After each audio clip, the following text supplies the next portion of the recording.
15 haftalikda homilada tonus bor. Endi nima qilamiz? Hech nima.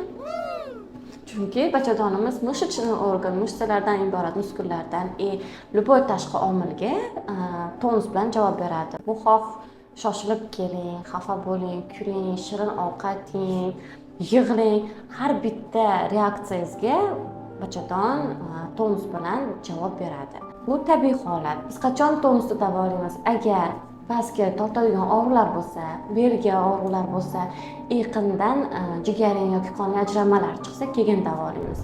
Atak tonus bo'lishi bu normal holat. 28 haftadan keyin tonus bo'lmasa, xavotir olish kerak, chunki o'sha paytda organizm sekin turiqqa tayyorgarlik boradi.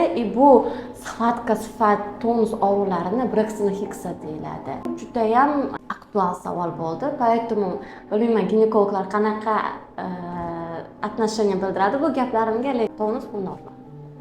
Agar sizda ham tonus aniqlangan bo'lsa, umuman xavotir olmang. Bu tabiiy holat.